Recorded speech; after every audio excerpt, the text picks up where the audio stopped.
Hey, Makara.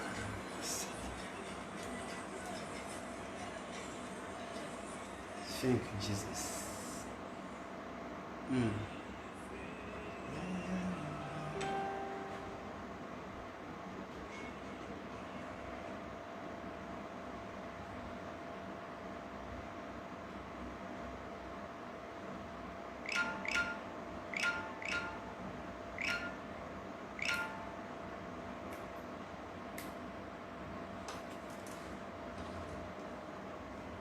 Yes.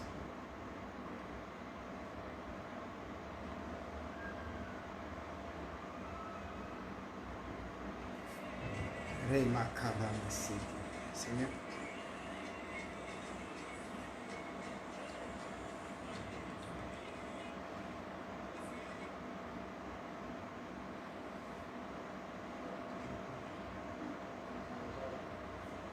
Rekatarama soto bushiskere.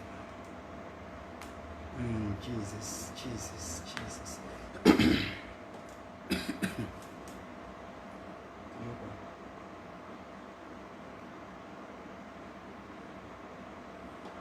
Alléluia.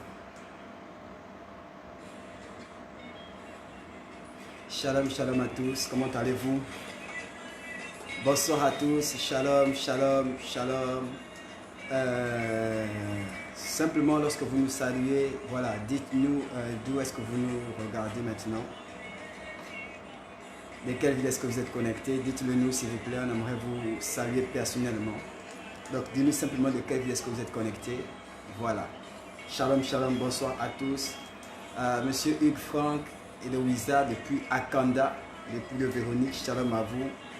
Emmanuel et Camille, que Dieu te bénisse. Shalom, shalom, shalom à toi. Ok, good. Shalom à tous, shalom à tous. Priscilla, bonsoir, comment tu vas? Shalom à tous. Wendy, shalom. Et de la Réunion. Ouais, gloire à Jésus. On salue, on salue toute la famille qui nous regarde depuis l'île de la Réunion, depuis les îles Maurice. Shalom à vous. Voilà, il y a Agondje Bolieu connecté. Oui, dommage, dommage. Hier, on a passé le moment extraordinaire. Dieu nous a fait du bien hier. Et il va continuer de le faire. Chantel, shalom à toi. Elgas, musique, Dieu te bénisse. Jardin est connecté. Gloire à Jésus. Alors, j'ai vu, je crois, Alima. Reine Esther, shalom, shalom, shalom. Reketa, partagez s'il vous plaît. Donnez-nous plein de likes et partagez. Moi, j'ai commencé, j'ai fait mes partages. Carrefour Gigi Angonche, depuis Rio. Gloire à Jésus. Partagez, partagez, partagez. Albertine aussi est connectée. Nous sommes prêts, nous sommes fin prêts. J'ai un message particulier à apporter à quelqu'un ce matin. Désiré Alifon, que Dieu vous bénisse. Shalom à vous. Tatiana, que Dieu te bénisse. Frédéric depuis Akanda, sois béni. Mon grand frère Christian, qui regarde depuis, je crois, Cité Pompidou. Bonsoir à toi. Priscilla depuis Paris, nous te saluons. Christopher n'est pas encore là. Bonsoir, mon frère. Aujourd'hui c'est dimanche. Dimanche c'est le culte d'action de grâce. Ariel Adia, que Dieu te bénisse. Shalom. Ça me fait plaisir de te savoir parmi nous. Sylvia depuis la Centrafrique. Sois bénie ma fille Sylvia, sois bénie. Amen, amen. Pareillement. My God. Ok. Njila Mandati, que Dieu te bénisse, que Dieu te bénisse. Reine Esther depuis Rouen, que Dieu te bénisse. Soyez bénis. Commencez à partager, taguer, invitez un maximum de personnes, partagez. Anushka Mibamba, que Dieu te bénisse. Shalom à toi, Anushka. Oh oui, c'est Anushka, d'accord. Shalom à toi, Anushka, que Dieu te bénisse. Alors, nous avons passé une semaine extraordinaire sous le contrôle du Très-Haut. Calixta, sois béni. Nous avons passé une semaine extraordinaire. Nous avons terminé hier, nous étions connectés hier à 22h30. Nous avons prié ensemble. Sandrine Chevet, comment tu vas? Joanna depuis Bikele, sois bénie, sois bénie. Shalom à tous. Alors hier, nous avons passé le moment extraordinaire de la présence de Dieu. Nous avons appris beaucoup de techniques comme ça pour la prière. Voilà, on a prié, en même temps on enseignait par rapport à la prière, au type de prière, au type de présence. Hier, c'était des temps glorieux. Je crois que quelqu'un a été béni ici. Oh, Armel, shalom à toi. Alain, shalom à toi. Sois béni. Laurine, que Dieu te bénisse. Ok. Bonsoir à tous. Alors, nous avons passé 2 semaines à parler des choses du mariage et autres et à prier par rapport à ça. Et ce dimanche, j'ai un message particulier pour vous. Alors, déjà, pour ceux qui nous ont suivis, le samedi à 19 h, nous étions avec le pasteur Aube. Pasteur Aube qui nous a bénis. Nous avons traité de la thématique Gabon pour Christ dans le cadre de notre émission. Bonsoir à toi, Jenny. Bonsoir à toi, Emeraude. Que Dieu vous bénisse. Donc, dans le cadre de notre émission, le son de la trompette, nous étions avec le pasteur Aube Kumbading du ministère de l'Église Messager de Dieu. Nous avons abordé la thématique pour la 3e fois Gabon pour Christ et nous avons été richement bénis et on parlait de cet amour que les gens ont pour la recherche de Dieu, cet amour que les gens ont pour aller à la rencontre de Jésus et c'est un thème que nous allons aborder. Alors aujourd'hui, je vais ouvrir avec vous une série de messages. Aujourd'hui, je vais ouvrir avec vous réellement une série de messages. Shalom à tous. Aujourd'hui, je vais ouvrir avec vous une série de messages. Laissez-moi le temps de mettre mon téléphone au monde. Je ne sais pas. Il doit être en mode silencieux pourtant. Alors, aujourd'hui, je vais ouvrir avec vous une série de messages. Une série de messages portés sur la personne de Jésus-Christ. Gloire à son nom. On a fait une série de messages portés sur le mariage, nous avons fait des séries de messages portés sur le prophétique, mais aujourd'hui, nous allons faire une série de messages portés sur la personne de Jésus-Christ. J'ai intitulé ce programme à la redécouverte de Jésus.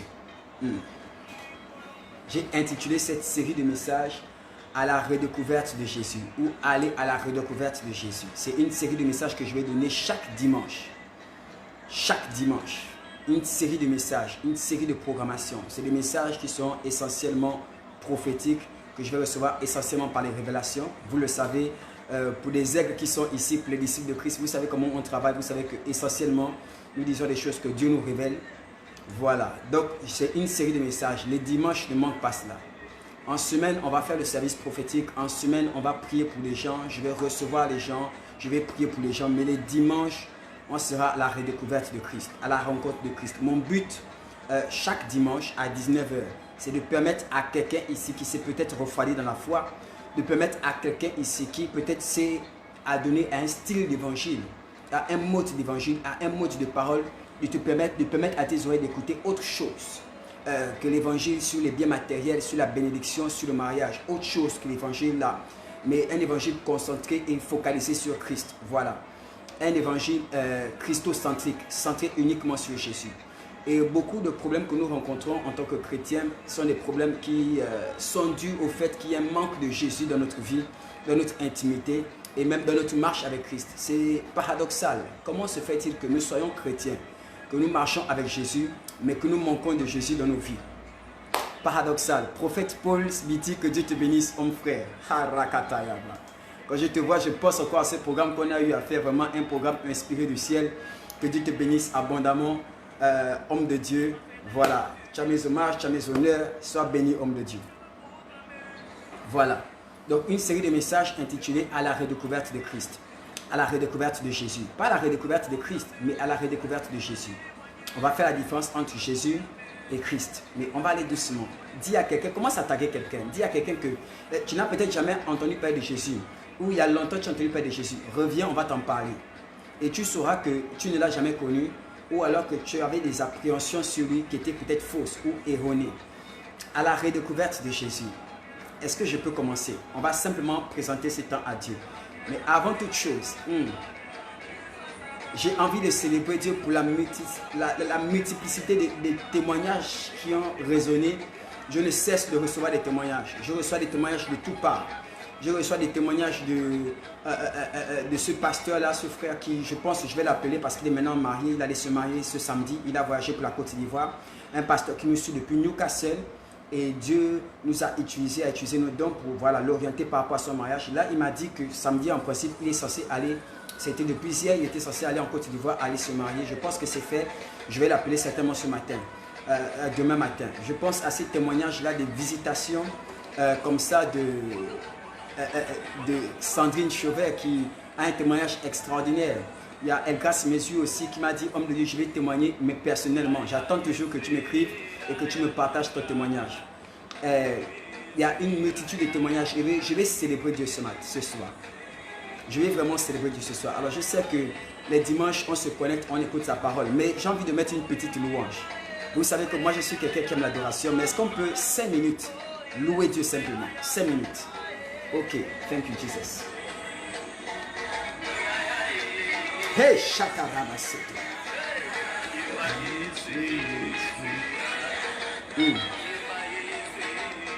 On a 1 minute de folie, 1 minute de folie pour Christ, d'accord? Je te laisse 1 minute de folie pour Christ. Donc ça c'est ma minute de folie là. Chaque semaine tu dois avoir moins 2 minutes ou 10 minutes de folie pour Jésus. Donc là ça c'est ma minute de folie. Permettez-moi s'il vous plaît.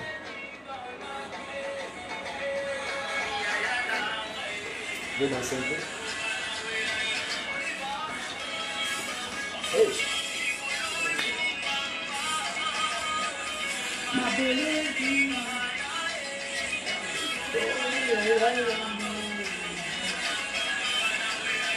Hey! Hey! Ma belle! Mais ça casse beaucoup, hein?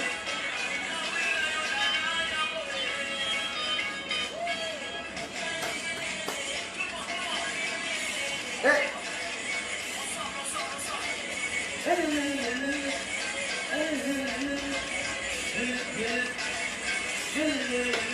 Ah,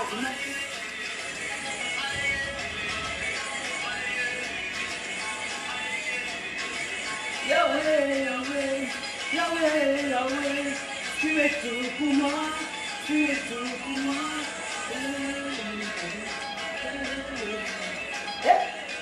Qui chante ça?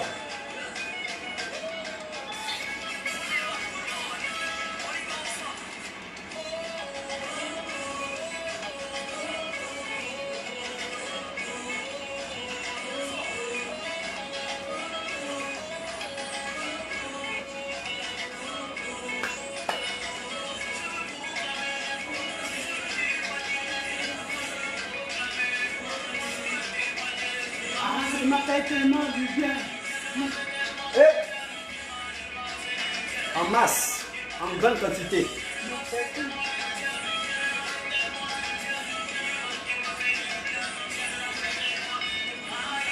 Hey!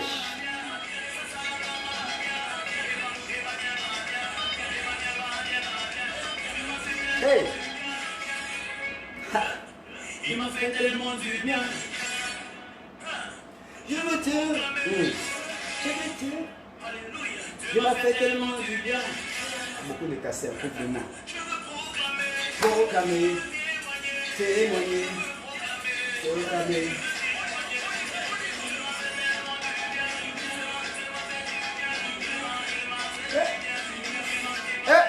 Hi, my God. Reketaya mashata rabasi. Hallelujah. Remakarama.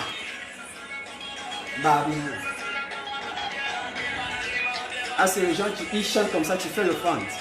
Voilà, ça c'est ma minute de folie. Amen.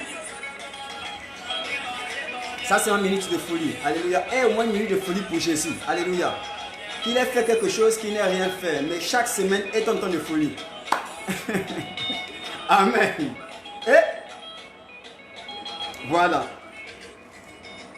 Gloire à Jésus. Voilà, chaque semaine est un temps de folie. Si ta famille est chrétienne, si ton mari est chrétien, tes enfants, voilà, tu veux inculquer tes enfants la notion de Christ, de l'évangile, est un temps de famille, un temps de folie. Une semaine comme ça, là, chaque semaine, et tes 2 minutes, tu es un peu fou, tu es un peu folle. Tu manifestes un peu ta folie pour Jésus. Ça fait du bien. Amen. On ne danse plus comme dans les années Kala, comme on dit au Gabon, mais on peut célébrer Jésus un dimanche. Culte d'action de grâce, c'est vrai qu'on a des problèmes, c'est vrai qu'on a des challenges, mais on veut le célébrer parce qu'il est Dieu. Si lui, on ne peut pas le célébrer, on va encore célébrer qui, quand, où? My God. Alléluia, que Dieu soit loué. Amen. Père, sois loué pour tes bienfaits. Sois loué parce que simplement tu es Dieu. Sois loué pour ton amour pour moi. Sois loué pour l'œuvre de la croix. Je vais te célébrer pour le Saint-Esprit. Te célébrer pour mon frère, pour ma soeur. Te célébrer pour ma famille, pour mon épouse. Te célébrer pour l'enfant qui arrive bientôt. Un prophète qui arrive, my God. Je vais te célébrer pour ma famille, pour mon père, pour mes frères, pour mes soeurs. Je vais te célébrer pour mes réussites. Mais également te célébrer pour mes échecs. Oh my God. Je vais te célébrer, Seigneur, pour ces échecs. Te célébrer pour mes défaites. pour te célébrer pour toutes les batailles que j'ai perdues. Te célébrer pour chaque fois que je me suis trompé, chaque fois que j'ai trébuché. Parce que Seigneur, il n'y a pas d'échec avec toi, il n'y a que de l'expérience. Seigneur, toutes mes blessures maintenant sont utilisées par l'Esprit pour guérir quelqu'un. Tous mes échecs, toutes mes larmes, Seigneur. Oh my God, tout ce que le diable a fait pour me détruire, pour me faire renoncer. Aujourd'hui, ton esprit a transformé cela et je bénis les vies, je bénis les familles, je bénis les gens. Pas parce que je suis meilleur, mais parce que tu m'as fait grâce. Et je veux te bénir aussi pour la grâce que tu as accordée à ma vie de te connaître, de t'appartenir et de chanter tes louanges, de prêcher ta parole. Reçois l'honneur, reçois la gloire au siècle des siècles. Dans le nom de Jésus, j'ai prié. Amen. Yes. Alléluia. Amen, amen, amen, amen, amen, amen, amen, amen. J'ai un message qui va te toucher. J'ai vraiment un message qui va te toucher. J'ai vraiment un message qui va te toucher. Qui va te toucher particulièrement. Est-ce que quelqu'un est béni? Vous voyez, quand on célèbre Dieu, quand on danse Dieu, les gens disparaissent, les gens partent. Eh, Mayana, c'était. Je sens la présence de Dieu avec moi ici. Je sens la présence de Dieu ici. Alors, je vais commencer. Laissez-moi commencer. À la redécouverte de la personne de Jésus. Chaque dimanche, nous allons aborder un thème. Chaque dimanche, nous allons aborder une façade de Christ. Vous savez, Jean a expliqué que Jésus a tellement fait des choses. Il a tellement dit des choses que s'il faut tout écrire, on ne s'en sortira pas. On ne peut pas tout écrire, tout ce qu'il a fait. Ça veut dire qu'il y a tellement de facettes dans la personne de Christ, dans son enseignement, dans sa manière d'être, sa manière de se tenir, dans ce qu'il a accompli, que tout, jusqu'à l'enlèvement, on va continuer à parler de lui. Et l'une des choses que je ne veux pas que tu développes, c'est te dire, je sais déjà, je sais qui il est. La Bible m'en a parlé, les hommes en ont prêché, je sais qui il est. Non, il y a tellement de choses à découvrir. Et aujourd'hui, je vais te parler de quelque chose. Alléluia. Écoute-moi, écoute attentivement. Le prophétique aussi, parce que je suis prophète. Le prophétique n'est pas que la capacité ou l'aptitude de annoncer la parole de Dieu ou de parler de la part de Dieu. Je sais qu'on t'a défini le prophétique ou le prophète comme celui qui parle de la part de Dieu. Je sais qu'on t'a défini le prophétique comme celui qui parle de la part de Dieu. My God. Mais le prophétique n'est pas seulement la bouche de Dieu. Le prophète, autant pour moi, n'est pas que la bouche de Dieu. Le prophétique n'est pas seulement la capacité ou l'aptitude à parler de la part de Dieu. Mais comme je vous le dis souvent,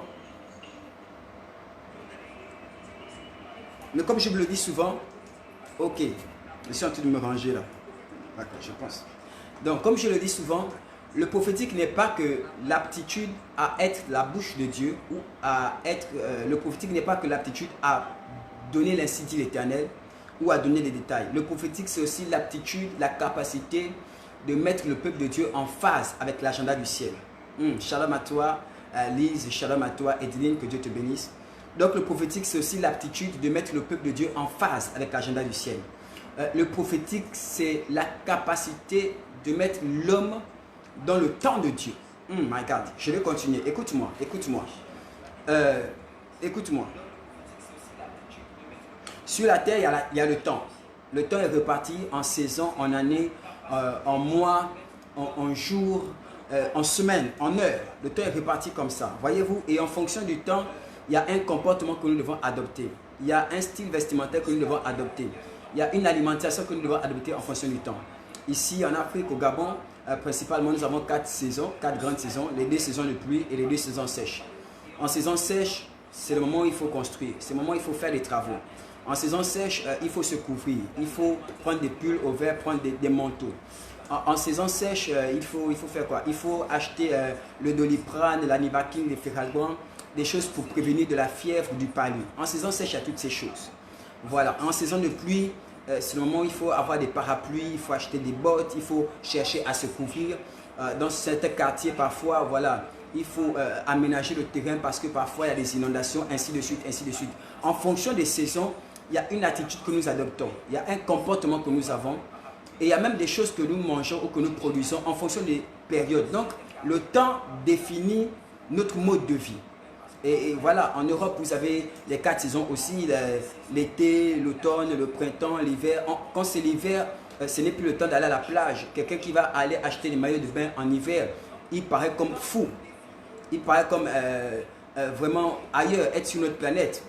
C'est comme s'il était dérangé. Quelqu'un qui va aller dans une boutique acheter des maillots de bain en hiver. Et d'ailleurs, la boutique qui va encore investir sur les maillots de bain en période d'hiver voilà, le responsable va faire faillite. Vous comprenez avec moi? En hiver, c'est les fourrures, c'est des manteaux, il faut se couvrir, il faut faire plein de choses. Et en été aussi, c'est la saison des plages, la saison des cafés, des terrasses et toutes ces choses. Donc, le temps modifie notre manière de vivre. Le temps modifie nos comportements. Le temps modifie parfois nos relations. My God.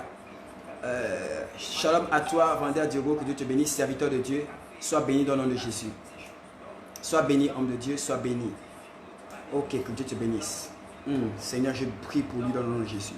Donc, le prophétique, c'est la capacité de mettre le peuple en phase avec la saison ou en phase avec le temps de Dieu, qui est le temps Kairos. Écoutez-moi, le prophétique ne te donne pas d'avoir une attitude. Non, c'est la parole de Dieu qui te donne l'attitude en fonction de la saison.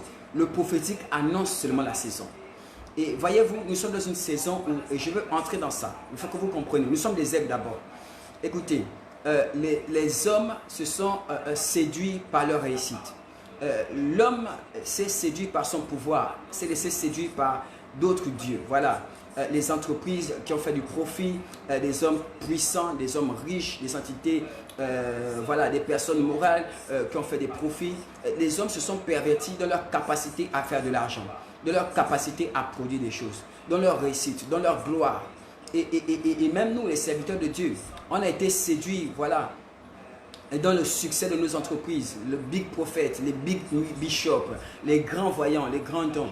On a été séduits nous-mêmes, on s'est corrompus dans nos big church, nos grandes églises, dans nos organisations à l'église, dans les structures de l'église. On s'est séduit par nos capacités à gagner des âmes, nos capacités à prêcher l'évangile, notre capacité à donner des paroles de connaissance avec précision.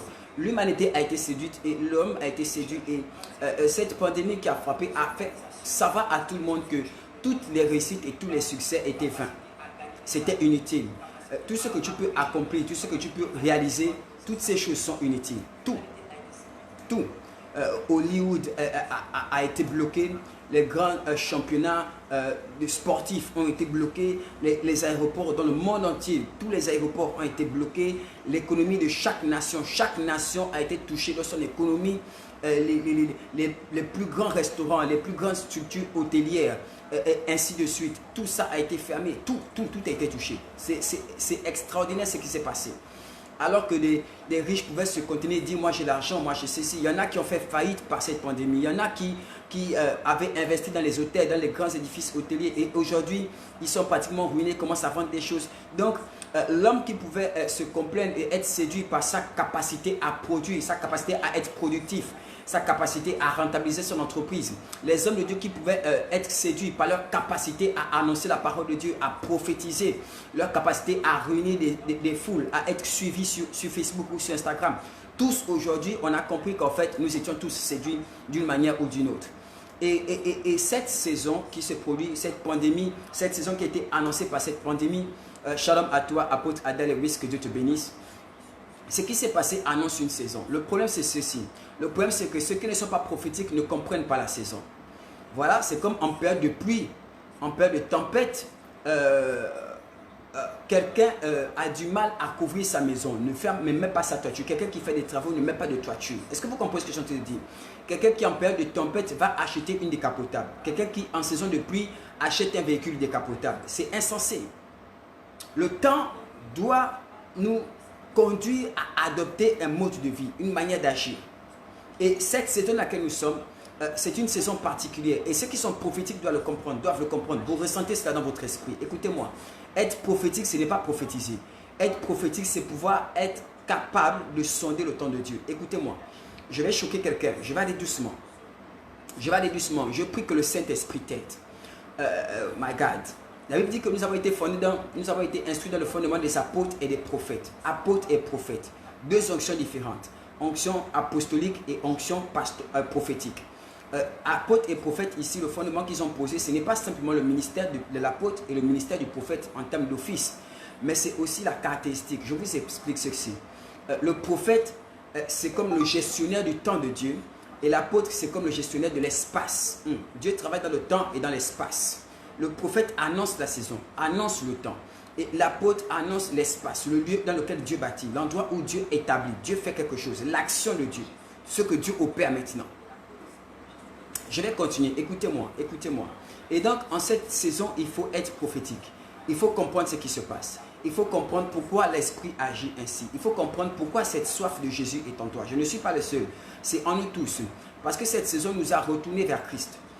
La saison dans laquelle nous sommes nous ramène à Jésus. Nous ramène à ce qui est principal, ce qui est primordial. La personne de Christ. Homme de Dieu, Aristide, que Dieu te bénisse. Aristide Boudès depuis la France, il nous regarde. Shalom à toi, sois béni dans le nom de Jésus. Sois béni, sois béni. Et plus que jamais, l'Église a besoin d'être prophétique parce que ton Dieu est prophétique. La saison, écoutez-moi, et cette saison annonce ce qui se passe, c'est la saison durant laquelle Dieu veut se révéler à nouveau. Dieu veut se réconcilier avec de nouveau avec les hommes. Pas simplement Dieu, mais Dieu veut à nouveau présenter Jésus, exposer Jésus, mettre Jésus au centre de nos églises, mettre Jésus au centre de notre vie, mettre Jésus au centre de nos messages, mettre Jésus au centre de l'Église, mais au centre des nations, au centre des gouvernements, au centre des économies, au centre des États, oh my God, au centre des cœurs des hommes en fait. Repositionner Jésus. Voilà la saison dans laquelle nous sommes. Voilà le temps dans lequel nous sommes. Et dans ce temps-là, la prière pour les biens serait une prière mal placée. La prière pour les biens, pour le matériel, sont une prière mal placée. C'est comme des prières insensées. La poursuite des biens matériels, c'est comme une quête mal placée. Mal placée pourquoi? Parce que le comportement ne cadre pas avec la saison de laquelle nous sommes. Oh my God. Aussi bien que en plein hiver, quelqu'un sortirait en maillot de bain pour aller à la plage. Ça ne cadre pas. Ça a l'air d'être stupide ou insensé. Écoute-moi, cette saison doit te pousser à avoir une mentalité, à avoir un comportement, une attitude, à avoir un type de prière, un type de relation avec Dieu. La saison l'implique. Et nous sommes à la saison où à nouveau Jésus doit être au centre. Voilà le plan du ciel. Et quelqu'un qui est prophétique, je précise ici, prophétique, ce n'est pas ainsi par l'Éternel. Je vois ceci, je vois ceci. Non. Prophétique, c'est être capable de sonder le temps de Dieu et de mettre le peuple en phase avec l'agenda, de mettre le peuple en phase avec la saison spirituelle. Voilà la saison spirituelle. Et tout enfant de Dieu doit comprendre cela. Et tout enfant de Dieu doit opérer par rapport à cela. Alors j'en viens. Voilà pourquoi nous voulons retourner à la redécouverte de Jésus. C'est mon introduction. Écoutez-moi. Dieu avait annoncé qu'il allait susciter un sauveur et un messie. Il a dit le signe, c'est que la Vierge va être enceinte. Et donc, les Juifs scrutaient ce signe-là. Les Juifs scrutaient ce signe. Et dès que le signe allait être manifesté, il fallait avoir maintenant une attitude différente. Et dès que Marie est tombée enceinte, le temps n'était plus à se parvenir dans le temple, à arborer sa gloire, à rechercher les honneurs des hommes. Le temps était maintenant à se réconcilier avec Dieu. Voilà pourquoi Jean-Baptiste a été suscité à cette période pour dire repentez-vous car le royaume de Dieu est proche. Cette saison a annoncé un message, a induit un message et ce message devait induire une attitude du peuple. Écoutez-moi, chaque saison induit un message. L'Église doit avoir un message aujourd'hui et ce message induit un comportement du peuple. Oh my God. Le problème, c'est que parfois, les serviteurs de Dieu ne comprennent pas la saison et donc n'ont pas le message qui sied avec la saison. Et puisqu'ils n'ont pas le message qui sied avec la saison, le peuple n'a pas l'attitude qui sied avec le message et donc qui sied avec la saison. Lorsque Jésus est né, le message n'était plus Moïse, Abraham, la Torah, la parole, les sacrifices, ceci. C'était plus ça le temps. Le temps était révolu. Cette révélation était maintenant obsolète à cause d'une nouvelle saison. Saison amorcée par la naissance de Jésus. Et la saison, c'était maintenant devenu obsolète. Les sacrifices et toutes ces choses, tout ça a été obsolète. Maintenant, il fallait se repentir parce que le royaume des cieux était proche. Et c'est le message que Jean-Baptiste a emmené. Et donc, à cette période-là, les docteurs de la loi, les pharisiens, les sadducéens, qui étaient à la page avant, qui étaient à la mode avant, ils avaient fait leur temps. Ils n'étaient plus, ils étaient obsolètes. Leur message était devenu obsolète. Est-ce que quelqu'un comprend ce que je suis en train de dire? Et Jésus a fait son œuvre. Mais après, il y a eu la saison apportée par la venue de l'Esprit le jour de la Pentecôte. Cette saison a emmené un autre comportement. Ça a amené le fait que maintenant, l'évangile devait aller chez les païens. Avant, ce n'était pas possible que les païens aient un évangile parce que la saison n'était pas le cas. Et donc, le comportement était ainsi. Mais maintenant que l'Esprit est descendu, l'évangile devait aller dans le monde. Et ça devait conduire les peuples ou les apôtres à aller vers le monde. Mais eux aussi n'ont pas compris cette saison. Bien aimé, si tu ne comprends pas la saison, tu peux sortir de la volonté de Dieu, mais pire, tu peux retarder la bénédiction de quelqu'un. Pourquoi? Parce que la réponse de Dieu pour un homme est un autre homme. Il y a des gens qui attendent ton message. Il y a des gens qui seront gagnés par l'évangile que tu vas prêcher. Il y a des gens qui, pour être sauvés, doivent voir tes œuvres. Doivent voir tes œuvres pour glorifier ton Dieu. Mais les œuvres là ne vont que se manifester en fonction de la saison dans laquelle tu es. Est-ce que je peux continuer ici? Amen, prophète. Sois béni, homme de Dieu. C'est pour les aigles. J'ai l'habitude de dire aux gens que le soir, ici, les dimanches, c'est pour les aigles. Si vous voulez les choses simples, venez en semaine. Même qu'en semaine aussi, c'est compliqué parfois. Alors, écoutez-moi. L'Église doit retourner à la redécouverte de Jésus. L'Église doit arrêter de gêner et de prier pour le mariage, pour faire plein de ces choses. Après, nous pouvons le faire pour prier pour certaines personnes en passant. Mais le centre, la base, le sommet du message, le corps du message doit être Christ et Christ seul. Voilà ce en quoi Dieu veut nous ramener. Tout ce qui se passe au Gabon et tout ce qui se passe dans les nations, ce que l'Esprit met dans ton cœur maintenant, cette soif, cet amour de Dieu, cet amour, cette soif de vouloir servir Dieu, cet appel qui résonne en toi, c'est simplement parce que Dieu veut à nouveau exposer son bien le plus précieux, la personne de Jésus. Voilà pourquoi ici, à Disciples de Christ, nous allons suivre le vent, suivre l'Esprit, suivre le fleuve et retourner savoir, sonder les Écritures et redécouvrir cet être merveilleux, magnifique, que nous adorons, parfois sans pourtant le connaître. Je peux commencer? Alors, je vais aller. Écoutez attentivement. My God. Partage. Écoutez attentivement. L'histoire de Jésus ou la vie de Jésus. Jésus n'a vécu que de 33 ans. Jésus n'a vécu que 33 années. Oh my God. 33 années. 33 ans. Écoutez-moi. 33 ans à notre époque, c'est si infime pour marquer sa propre génération. Mais en 33 ans, il n'a pas marqué sa génération à lui. Il a marqué toute l'humanité. Il a marqué toute l'humanité dans tous les âges. Il n'a pas marqué toute l'humanité à une période donnée. Il a marqué toute l'humanité dans tous les âges. Et aucun homme ne va plus marquer l'humanité comme lui. C'est extraordinaire. Combien d'années est-ce qu'il a travaillé? Il a travaillé 3 ans seulement. Oh my God. Bien aimé, parfois tu travailles dans une entreprise 15 ans, 20 ans. Tu n'es même pas capable de toucher positivement ta famille. Tu n'es même pas capable d'avoir bâti une maison pour mettre ta famille à l'abri. Mais il y a des gens qui travaillent toute leur vie parfois, sans même soutenir leurs enfants, sans même marquer la vie de leurs propres enfants. Lui, il a travaillé 3 ans. Il a vécu 33 ans, mais 3 ans de service. My God! Comment il travaillait? Il faisait ça comment? Comment en 3 ans, il peut faire des œuvres qui viennent marquer un Gabonais dans son pays, dans sa ville, qui soit né là en 87? Comment il a fait cela? Comment, à peine 3 ans d'exercice, il a touché tous les continents? Il a touché tous les peuples, toutes les races, à n'importe quelle année, à tout âge, à toute décennie. Il a touché les gens depuis 2000 ans, il continue à toucher, il continuera encore à toucher. Il a même touché le ciel, même Dieu qui est au ciel a été touché par son service. En 3 ans, j'aimerais dire à quelqu'un, le temps, beaucoup de gens se mettent derrière le fait qu'ils n'ont rien accompli à cause du peu de temps qu'ils ont eu. Jésus a eu 3 ans. Si en 3 ans, il a pu marquer sa génération et les générations futures, ça veut dire qu'avec les années que tu as eues, tu peux faire davantage. Il a dit, vous ferez les mêmes choses que moi, et même au-delà. Et quand il dit cela, il ne parle pas seulement des miracles. My God. Ça fait 6 mois, ça fait 1 an que tu es chrétien, ça fait 3 ans que tu es chrétien, ça fait 4 ans que tu pries Dieu. Tu dois maintenant impacter. Je vais continuer. Est-ce que je peux continuer? Donne-moi un amen. C'est mon introduction. Écoutez-moi. Et donc, chaque étape de la vie de Jésus, de la croissance physique de Jésus, chaque étape coïncide avec son impact dans nos propres vies, avec notre propre évolution spirituelle. Jésus dans le ventre, qui reçoit des promesses, dans la mère reçoit des promesses. Jésus à la naissance et les rois viennent se prosterner et l'adorer. Jésus à 12 ans qui confond déjà les sages de la loi. Jésus à 30 ans qui vient devant Jean-Baptiste. Jésus à 33 ans qui meurt et qui ressuscite. Chaque étape précisée par les Écritures de l'âge de Jésus sont très révélateurs. Chaque étape a un impact, a une importance, a une connotation spirituelle. Mais je ne vais pas aborder ces points-là. Au fur et à mesure, on va découvrir cela. Mais au-delà des âges qu'il a, il y a aussi les villes sur lesquelles il a opéré, les villes dans lesquelles il s'est manifesté. Chaque ville correspond à une marche, à un niveau de ta marche chrétienne, à un niveau de ton évolution chrétienne. My God. Et aujourd'hui, je vais parler de Galilée et Jérusalem. My God. Donne-moi un amen et puis je vais continuer.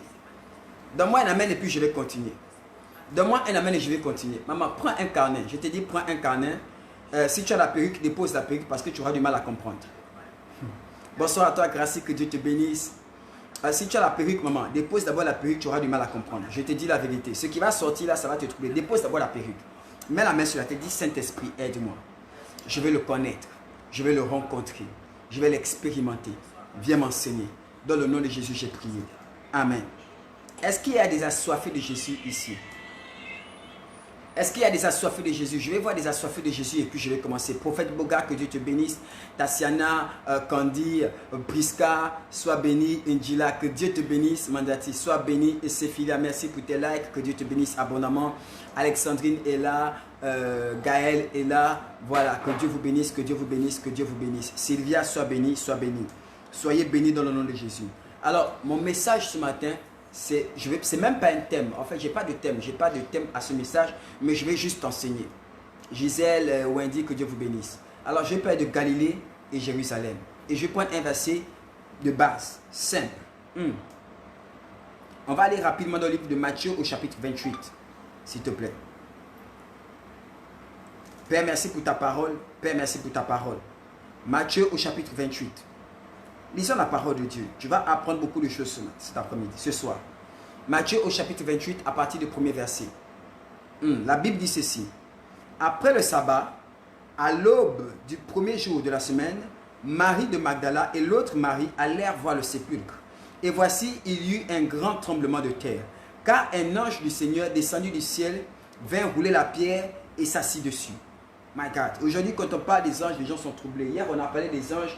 Quelqu'un était troublé, quelqu'un était dépassé, comme c'était impossible d'en parler, comme c'était impossible d'en voir.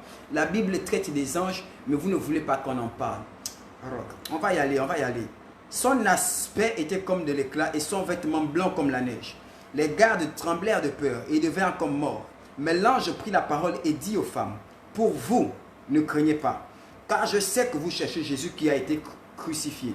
Il n'est point ici, il est ressuscité, comme il l'avait dit. Venez et voyez le lieu où il était couché. Et allez promptement dire à ses disciples qu'il est ressuscité des morts. Et voici, il vous précède en Galilée. C'est là que vous le verrez. Je vous l'ai dit. Voici, je vous l'ai dit. Donne-moi un amen bien. Donne-moi un amen bien. Histoire extraordinaire. On va aller doucement. Vraiment, aujourd'hui, je vais prendre le temps d'enseigner. Amen, amen. Je vais prendre le temps. Voilà. Que ton esprit assimile tout ce qui sera dit. Que tes oreilles captent bien, que ton esprit se nourrisse profondément de la parole qui va être prêchée. La nourriture du ciel. Je peux y aller. Donne-moi un amen et puis je commence maintenant. Alors écoutez attentivement. Histoire extraordinaire. La Bible dit ceci. Écoutez-moi. La Bible dit ceci. La Bible dit que lorsque Jésus est né, il est né à Bethléem. Mais Jésus n'était pas de Bethléem, Jésus était de Nazareth. Il est né à Bethléem. Parce qu'il n'y avait pas de place et donc il est né dans une étable à Bethléem. Et la Bible dit que Jésus est retourné à Nazareth. Oh my God, c'était ça son village natal à Nazareth. C'est là où il a grandi, c'était la maison familiale. La ville familiale, c'était Nazareth. Il était de Nazaréen. Écoutez-moi, je vais continuer. Lorsque Jean-Baptiste est paru et lorsque Jean-Baptiste baptisait, Jésus est allé au Jourdain. Il a quitté Nazareth pour aller au Jourdain. Je vais expliquer quelque chose. Rencontrer Jean-Baptiste. Et il va dire à Jean-Baptiste, prie pour moi, je vais être baptisé d'eau. Il va être baptisé d'eau et quand Jean-Baptiste va prier pour lui, le ciel de Jésus va s'ouvrir et l'Esprit va descendre. Et la parole de Dieu va être proclamée. Celui-ci est mon fils bien-aimé en qui j'ai mis toute mon affection. Écoutez-moi, Jésus n'est pas de Jourdain. Jésus est de Nazareth. Jean-Baptiste opère au Jourdain. Mais pour que Jésus entre dans sa destinée, malgré les promesses qui ont touché sa mère et son père depuis Nazareth, des promesses avaient déjà été dites sur Jésus. À Bethléem, les mages sont venus. À Bethléem, les anges se sont révélés aux bergers. Mais Jésus n'est pas entré dans sa bénédiction ni à Nazareth ni à Bethléem. Il est rentré dans sa destinée au Jourdain en face de Jean-Baptiste. Écoute-moi, parfois il faudra que tu te déplaces. Il y a le temps de la bénédiction, mais il y a aussi le lieu de la bénédiction. Aujourd'hui, les chrétiens accordent très peu d'importance au lieu de la bénédiction. Le lieu n'est pas un endroit géographique très souvent. La plupart du temps, en fait, le lieu c'est une personne. Écoutez-moi, Jean-Baptiste, qui était inférieur à Jésus dans l'appel, était néanmoins l'homme de Dieu. Et c'est lui qui avait la porte, les clés de la porte pour laisser entrer Jésus dans le domaine ministériel, notamment dans le domaine de prophète qui était annoncé par Dieu. Et donc, pour entrer dans sa destinée, il y avait des grandes promesses, il y avait des grandes déclarations, il y avait des grands signes. Mais pour voir ces choses commencer à se réaliser, il fallait qu'il quitte Nazareth pour aller où? Au Jourdain. Pourquoi? Parce que l'homme de la bénédiction, l'homme de Dieu était au Jourdain. Et c'est au Jourdain qu'il opérait. Parfois, Dieu va vouloir que tu quittes Akanda. Dieu va vouloir que tu quittes, je ne sais pas, la France, que tu quittes la Belgique, venir au Gabon. Parce qu'au Gabon, il y a l'homme qui doit t'introniser, te faire entrer dans tes bénédictions. Beaucoup de chrétiens disent, Dieu m'a déjà, Dieu m'aime, Jésus a dit tout est accompli. Certes, il a dit tout est accompli, mais ce qui est accompli spirituellement. Pour que ce qui est réalisé spirituellement soit manifesté physiquement, parfois il faut un lieu, parfois il faut une rencontre, parfois il faut un Jean-Baptiste. S'il n'y a pas de Jean-Baptiste, tu ne rentreras pas dans ta destinée, quand bien même il y a eu des visions, quand bien même il y a eu des prophéties, quand bien même il y a eu des révélations. Christ connaissait ce principe. Il a pris ses pieds, il s'est équipé, il a quitté sa mère, son père, il a quitté Nazareth pour aller où? Au Jourdain. Au Jourdain rencontrer qui? Jean-Baptiste. Il n'est pas allé au Jourdain parce que c'était un touriste. Il n'est pas allé au Jourdain parce que la curiosité. Il y avait beaucoup de rumeurs autour de Jean-Baptiste. Mais il n'est pas allé pour voir un peu. Beaucoup de gens vont voir des hommes de Dieu, vont voir des églises. J'ai entendu parler de tel prophète, j'ai même pu me câbler sur sa page, savoir s'il prophétise vraiment, s'il est à la hauteur de sa réputation. Non, Jésus est allé parce qu'il avait une mission claire, un objectif précis. Et ça s'est passé où? Au Jourdain. My God, je peux continuer. Après le Jourdain, Jésus va aller dans le désert et il va être tenté par le diable. C'est dès le Jourdain que sa vie va être catapultée dans le spirituel. Jusqu'à Jean-Baptiste, Jésus n'expérimente pas le spirituel. Jésus lit la Bible, il lit la Torah et donc il connaît les Écritures. Comme n'importe qui connaît les Écritures. Nicodème connaissait les Écritures. Tous les Juifs connaissaient les Écritures. Donc Jésus connaissait les Écritures. Il y a des sorciers qui connaissent la Bible. Il y a des musulmans qui connaissent la Bible. Connaître la Bible et la répéter ne veut pas dire expérimenter les Écritures. Écoutez-moi, sa connaissance était là. Mais il n'était pas ancré dans le spirituel, ancré dans le domaine de l'esprit. Pour que cette connaissance qu'il a commence à produire la vie. Il a été initié dans le domaine de l'esprit avec Jean-Baptiste. Et lorsqu'il voit Jean-Baptiste pour la première fois, qu'est-ce qui se passe? Il reçoit le baptême d'eau. Il reçoit le baptême de Saint-Esprit. Dieu commence à parler à Jésus. Donc ses oreilles s'ouvrent. Il commence à voir le ciel s'ouvrir. Et il commence à recevoir les instructions. Le Saint-Esprit lui dit, va dans le désert. Avant Jean-Baptiste, Jésus n'était pas accessible au spirituel. Jésus ne connaissait pas, n'avait pas de révélation. Avant Jean-Baptiste, il ne recevait aucune instruction. Le prophétique s'est manifesté avec Jésus ou avec Jean-Baptiste. Mais ça s'est passé où? Au Jourdain. Les lieux que vous voyez cités dans la Bible, vous voyez ça de manière religieuse. Mais c'est fort de sens. Un jour, je vais parler du Jourdain. Vous allez comprendre pourquoi le spirituel s'est attaché à Christ au Jourdain. Le Jourdain, c'est le lieu du spirituel. Le Jourdain, c'est le lieu du miracle. Le Jourdain, c'est le lieu de la profondeur. Vous verrez que lorsque Naaman voulait être guéri, Élisée lui a dit, va dans le Jourdain. Vous allez voir que lorsque Élisée devait être enlevé, il fallait qu'il traverse les eaux du Jourdain. Vous allez voir que lorsque Élie devait être enlevé, lorsque Élisée a pris le manteau d'Élie pour marcher dans l'onction d'Élie, lui aussi devait traverser les eaux du Jourdain. Le Jourdain, c'est la profondeur, c'est le spirituel, c'est le miraculeux. Et lorsque Dieu voulait introduire son fils dans la dimension du prophète et du Messie, du sauveur qu'il était censé être, il fallait que ça se passe au Jourdain. Au Jourdain, il y avait qui? Il y avait Jean-Baptiste. Écoutez-moi, après cette rencontre, Jésus va dans le désert, il va être tenté par le diable, il commence à avoir des instructions, il commence à avoir des combats. Ça s'est passé avec Jean-Baptiste. Il y a des rencontres qui amènent la révélation. Il y a des rencontres qui amènent les instructions du ciel. Il y a des rencontres qui amènent le combat aussi. My God. Après le désert, Jésus est toujours là et il n'y a pas grand-chose. Il commence à faire son petit bout de chemin. Mais la Bible révèle ceci. La Bible révèle que lorsque Jésus apprend que Jean-Baptiste a été arrêté, vous allez lire ça dans le livre de Marc. Lorsque Jésus apprend que Jean-Baptiste a été arrêté, qu'est-ce que Jésus fait? Il prend une décision importante. Il ne va pas à Nazareth. Nazareth, c'était sa ville natale. Nazareth, c'était le lieu où ses parents restaient. Il quitte Nazareth pour aller en Galilée. Le ministère de Jésus commence où? En Galilée. Ça ne commence pas à Nazareth. Ça commence en Galilée. La Bible dit que lorsque Jésus apprend que Jean-Baptiste a été arrêté, Jésus quitte là où il est et il se retrouve en Galilée. Il décide d'aller en Galilée. Pourquoi Galilée? Galilée, c'était le lieu du commencement. C'était le lieu où il devait commencer son ministère. Mais c'était aussi la ville dans laquelle il devait rencontrer ses premiers disciples. N'oubliez pas, Jésus dit dans la prière sacerdotale, dans le livre de Jean, Père, je n'ai perdu aucun de ceux que tu m'as donné. Donc, Jésus savait que les fils qui vont marquer cette destinée, cette génération, ceux qui seront tes disciples, ils se trouvent essentiellement en Galilée.